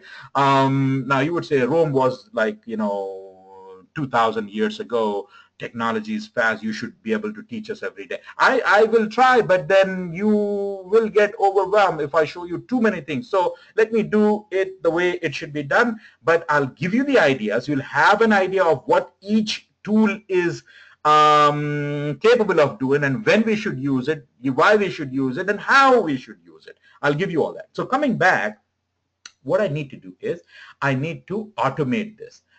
Let me do a manual test first and make sure that this is working, right? Okay, so let me take a phone number and try to log in and see if it logs in. So the phone number, just for the heck of it, could be, I just take a weird phone number. That weird phone number could be like anything, maybe 321-654-987. You would say, how is it weird? No, it's not weird. I just happen to type from my keypad some numbers, right? And so that number, and if I type a password and hit submit, chances are it is not there. Of course, so it is going to say, we are sorry, no matching profile found, because it is not there, right? So what we should do is, now I will go and register this number. So I will sign up. So this is the new member, new customer test case, which is I'm doing manually, and then I will do automated. So manually, I will go click on this and I'll type a name. The name is, let's say, and last name is, let's say, in this case, trainer, let's say, and I would say IKTR at outlook.com, and password, I am typing the word password, and home phone number, I will use this. Let's say I have the same cell phone number. And instruction, this is from November Selenium day 1 session. All right. Okay. Now, just think about the architecture of this application. Now, we as testers, we as automation testers, we might not be too much interested about what is happening behind the scenes. Our job is, oh, I'm going to enter this. If I click on it, I should see this. Am I seeing it? Right? So we're going to be looking into verification, assertions, and all that. That all I will teach. But just for a few seconds, just, out of curiosity, try to think like, what might be happening with this? If I enter this, what should happen? Logically, I mean, it makes sense if you think that if this is a business, if they are taking all this information, they probably might be storing it somewhere, right? So when the word storing comes in software, immediately comes databases. So in this application, there is a front end, right, which is what you're seeing here, a screen. And then, of course, there is a back end, which is a database, some database. What databases? It could be a Oracle, SQL Server, Sybase, Informix, DB2. It could be MySQL. It could be, gosh, it could be anything. We don't know, right? But the idea here is when we take this information from a browser, when I click on submit, I expect at this point this data to be stored in a database. That's my expectation, right? Now, is it happening? When I see this, I believe that it is happening. I believe that it is happening. So my GUI testing, my graphical user interface testing using Selenium is to enter this, click on that, submit, and if I see this, I'm happy because on the browser, on the front end, it's working.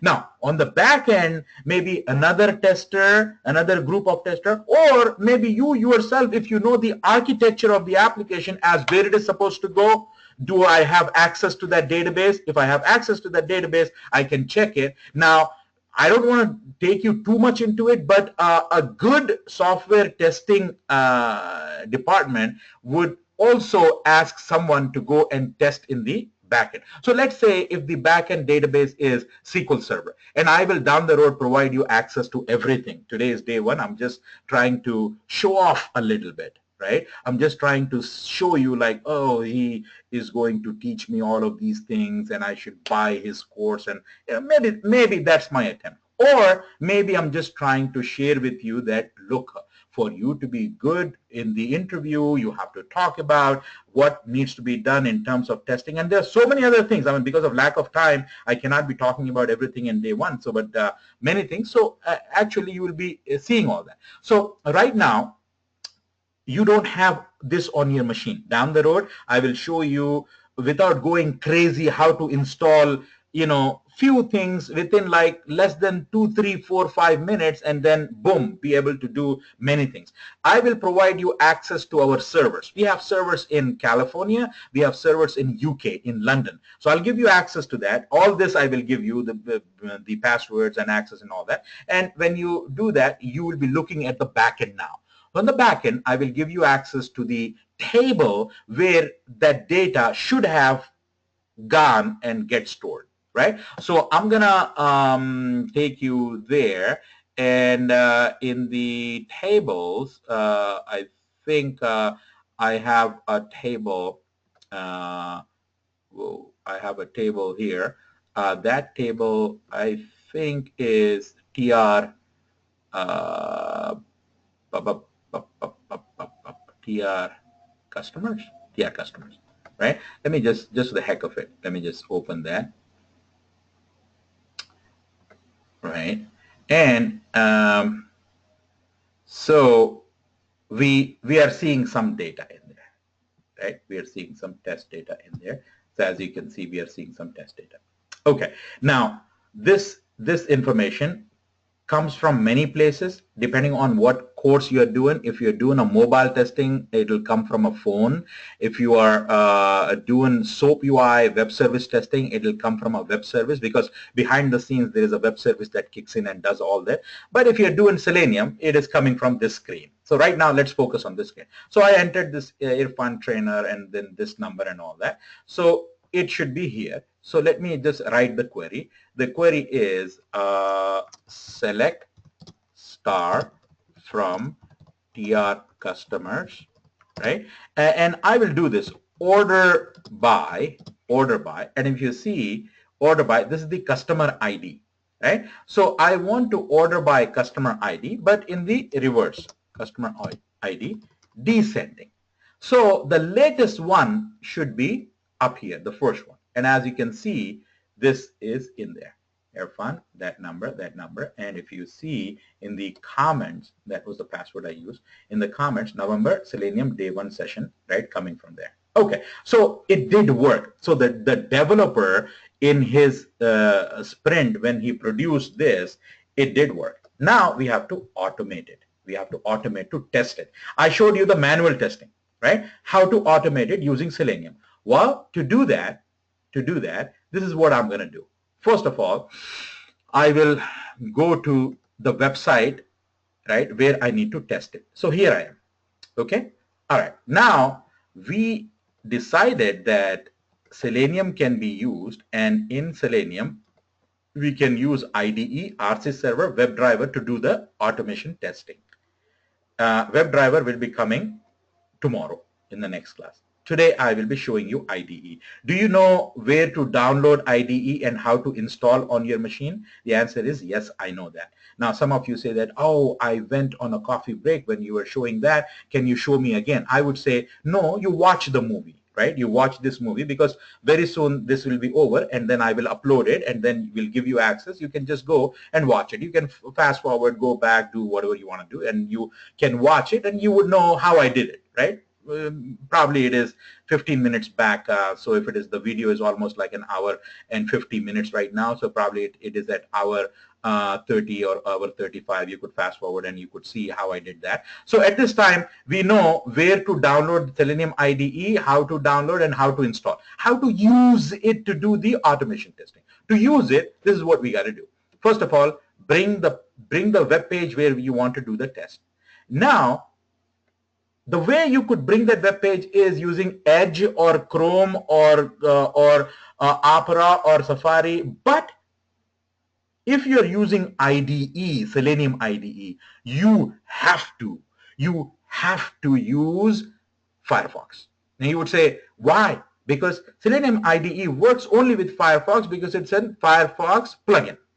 Now, immediately the next question comes in: how can I do it for Edge? How can I do it? Of course, I'll show it to you. Let's see how it is done for Firefox first. Let's have something which is in our hand. Why we are worried about something which is out there on the bush, right? So let's take a look into this, how it is done.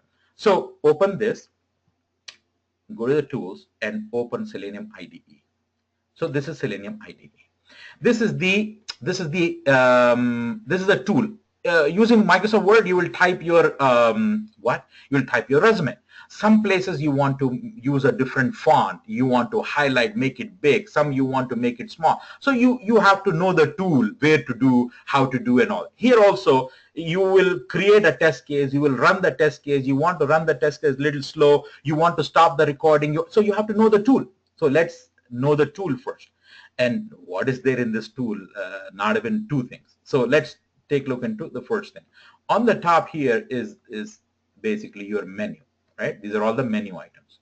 Base URL is the URL of the application where you want to do the testing. So I'm doing the testing for TrainingRite.net, and that's what it is using, right? Because if you open the browser first and then open Selenium IDE, then it will automatically pick it up, and that's what we have. Then the next thing is this toolbar. In this toolbar, we have many things there. So first thing is, when you are running the test, if you want to run it fast, you can't even see what it is doing. So you should usually run it like middle or slow. This is what it is. And when you have your test case, right now it is empty. But once I start to do few things, it will start to put some command, target, and value. What is this command, target, value? I'll talk to you in a minute. But it'll automatically record everything. And the test case, the name is untitled right now. We will save it. We'll give it a test case. And then this is, if you have many test cases, 2, 3, 4, 5. One is the new member. The other one is login. The other one is account summary. So many test cases, together it can be placed in a test suite. So if you want to run all of them, then you have to click this one. If you have only one, you click this one, right? And this is to pause, stop it, right? And this is to step in and then run it again. So that kind of a thing. So let's take a look into this button, red button here. And if you look at the red button is already pressed. So if I bring my mouse, it says that now recording. So if I do anything on the browser, it will start recording it, right? And the way it records it is it puts some command, target, and value. Those are the things it will do, right? As an example, let me minimize. First thing that I want to do is I want to go to that screen where I could enter, right? And to go to that screen, I got to click on this sign up. So when I click on the sign up, yeah, the screen did come up, but let me just go and take a look in here if something happened. If you see, two things happen. First of all, open, and then click and wait, and it clicked and wait on something like CSS, input, submit button. And I will explain you all this, right? I'll explain you what all this is all about. For now, let us do the recording. So let me minimize it. So let us do the recording. So here I will say again, and here again, right?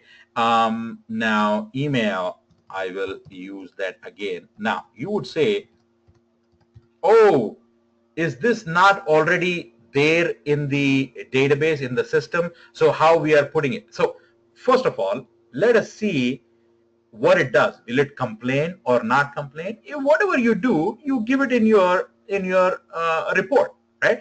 Usually in manual testing, these things are basically already done. What manual testers they cannot afford to do is test like 100 different combinations, like at sign, if it is there or not there. So we can have like data wherein we'll have good data, bad data. So if we have bad data, how my tests are responding. If we have good data, how my tests are. So automation is all about doing all that with different sets of data. That's when we will be using data-driven test, by having hundreds of sets of different data, good data, bad data, in Excel, and go to Excel, bring the data and all that. Right now, I'm just trying to introduce you to Selenium today and try to get to know you today, and tomorrow is another day, and tomorrow is when we will do some real stuff with WebDriver. But let me continue with this. So password, I'll put this password. Password again, I'll put this password. And for the home phone number, we'll put the same home phone number, same cell phone number. This is, we'll say, second time, just for our purpose, second time entering the same on day one of Selenium. Notice I put some notes in there.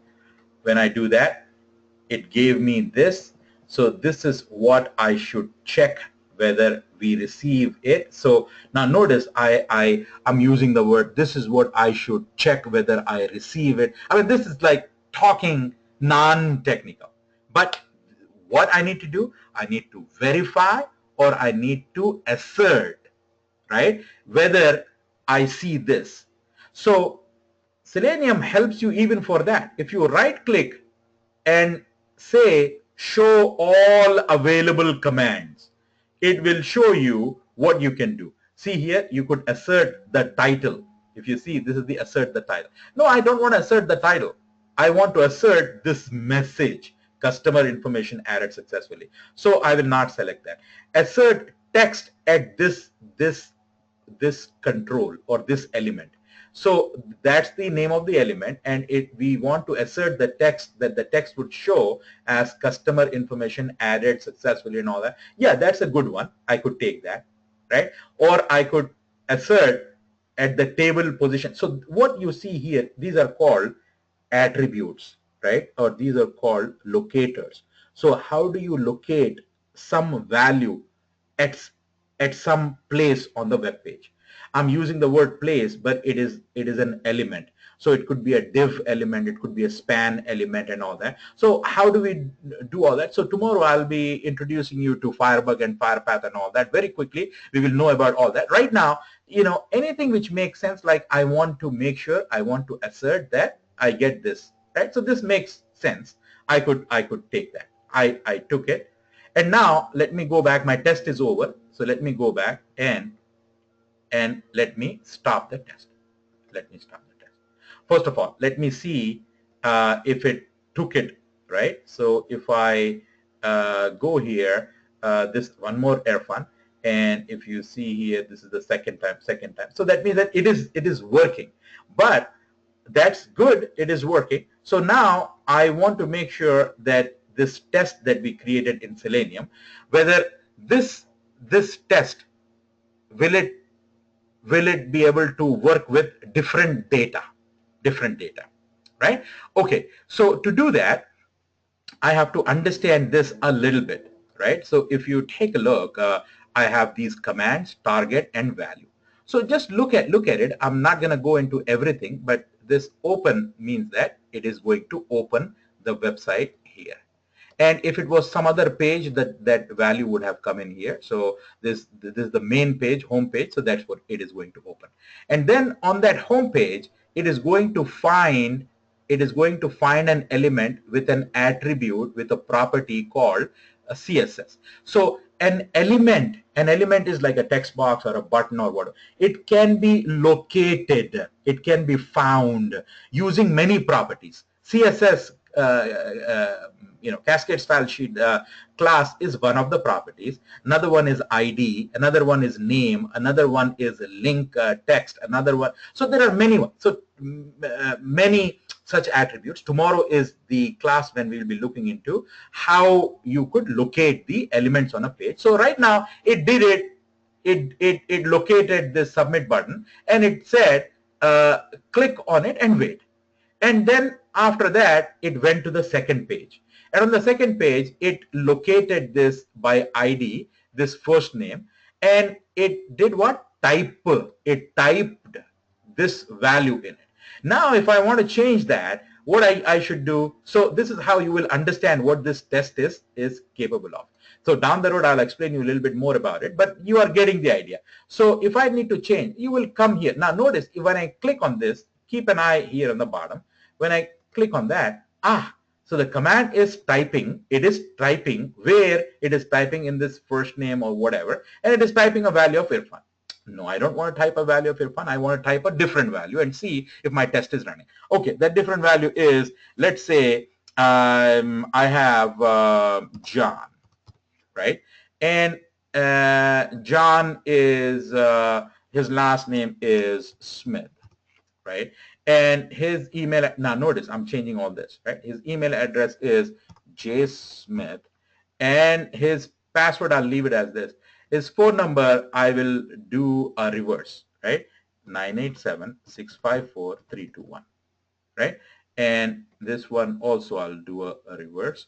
So 987-654-321, right? And the rest I will leave it as is, right? Second time.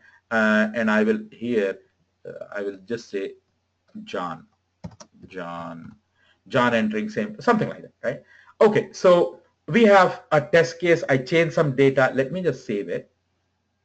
Save test case as, right? And if you see, I want you to please develop this habit of like organizing your stuff. Since we provide training and different training, so you have like Angular, BA, we have DevOps, Docker, Fitness, Hadoop, and we have like that, we have Selenium, right? So Selenium Java training. So in Selenium, so try to do something like this on your machine as well, because when you create your test cases, you want to save them. So create a folder, Selenium Java training or something like that. And in here, I created a folder for test cases, and inside it, let me just put this test case. This is TC for TrainingRite, and this is new member, right? And I will say November 12th, 2016, something like that. That's the name that I've given, right? Okay, so as you can see, that name is here for the test case. It's here, and we have this. Now, let's say I want to run this test case and I want to see if it is working. So I can be anywhere. Let me be, let's say, on Yahoo, right? Really doesn't matter. Your browser needs to be open. It could be anywhere. And let's bring up this one. And if you want to see step by step what is happening, make sure that this fast is slow, right? And you can, this is just the name, right? So when you click on that, this goes away, and these are some of the instructions, and you can keep it like that, and you can move it and keep it on the side and see what is happening. Let's do this. Let's keep it on the side, and when I run, this is the button to run. What do you expect right now? If everything I did is right, it should go to trainingrite.net. It should open it. Next, it should click on that submit button. It should go there and type John and type Smith and do this. And so we created a test case automation. We have automated a test case, right? Okay, so let's run it. So wherever you are, even though you are here, when you run, it starts from the beginning. But why stay there? Just come to the beginning and then click on this. And my expectation is, as each step is happening, it will change the color. See the color now going to the second one, third one, typing John Smith, J Smith, that, and click on that and do the assertion, customer information added successfully. Here is the assertion, and if I bring the thing back, here is all green. That means that the test case did pass. Voila. So what we did is, congratulations, we just created an automated test, from Selenium using a Selenium IDE. Right? Big deal, you say. What's the big deal about it? You took like 2 hours to show me this. I could have done it in like 3 minutes. Absolutely. That is exactly my goal. My goal is, as the day passes, when I show you everything, you should be able to do it in less time.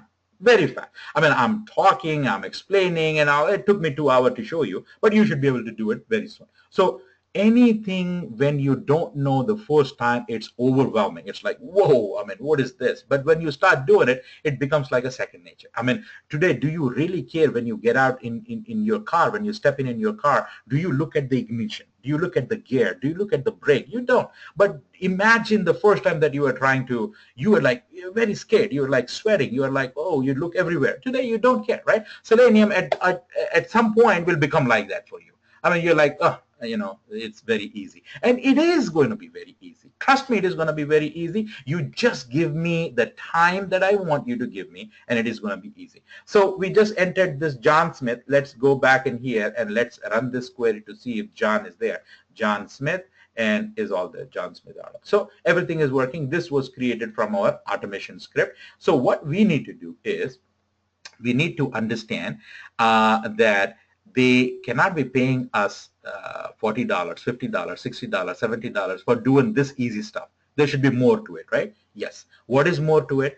Well, we should be knowing as how to drive this test for multiple sets of data. Now, let's say I don't want John, or I want to try with a different email address wherein I don't want to have this @ sign, and I don't want it to go through, right? Or I don't want it to have like a no dot in there, just come, and I don't want it to go through, right? Because that's a bad email address, so the application should not go through with that. So if it goes through with that address and still writing it into the database, that means that it is taking bad data. So it is not a good software. So as a tester, our report should be, when we entered some bad data into the email address, it takes it. So what is the bad data? No dot. So because in emails there is a dot, in emails there is a @ sign. So that's our report. So we have to take a picture of it. We have to take and we have to keep changing the different data. So can IDE change different data? Every time I have to come and change this, that becomes manual testing. It's better off if I do manual test. Why do I need automation?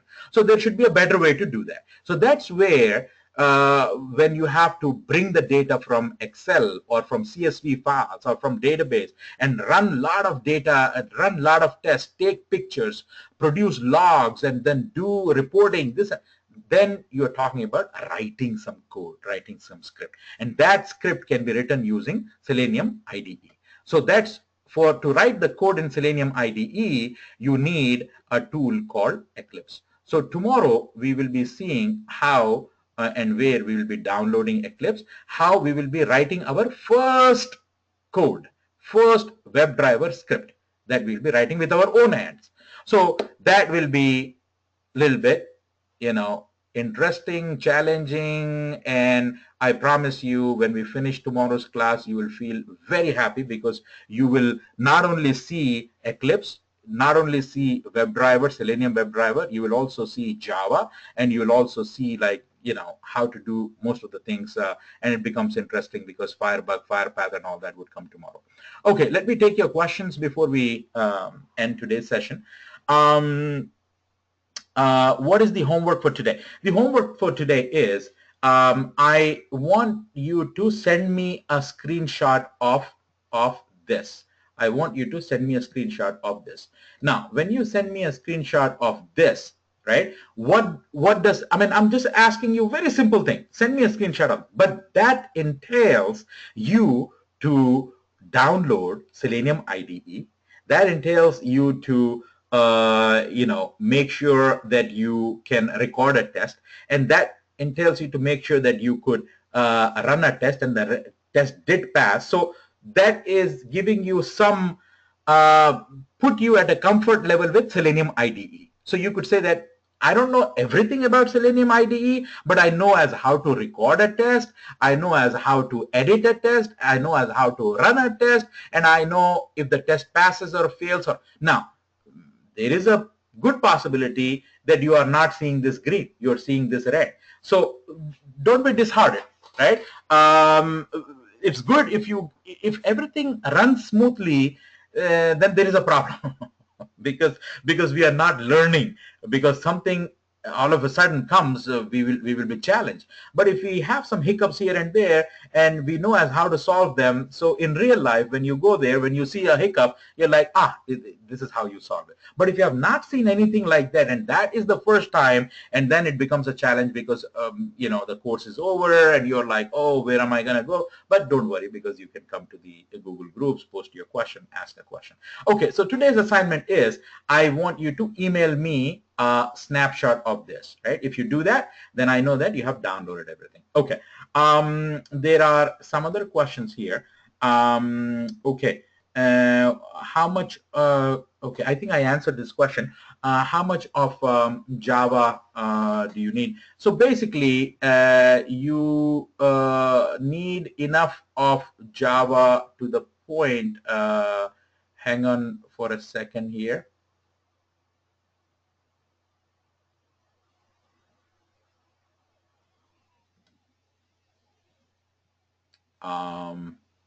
Now, the web cam and stuff like that. Okay. The objective is the webcam.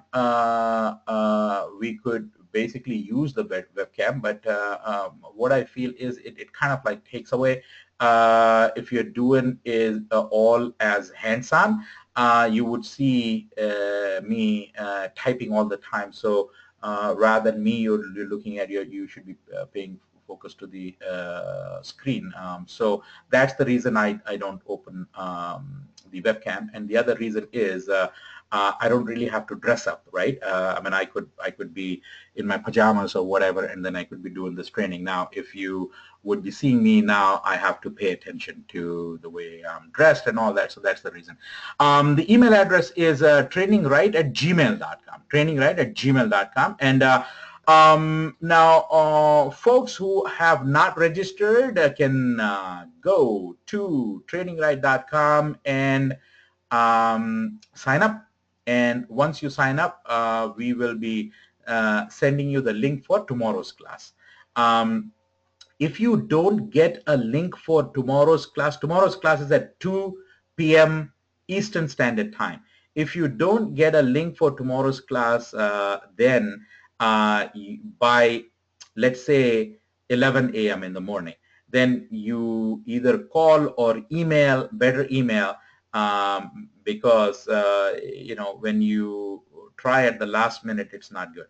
The email address is trainingRite@gmail.com to send all your questions or anything. Everything should be sent to trainingrite@gmail.com. Okay, if you have any questions, feel free. Otherwise, I'm going to be done. So I'll see you back tomorrow, same place, same time. Only registered students would be getting the link to attend the class. The rest of you folks, it was a pleasure seeing you.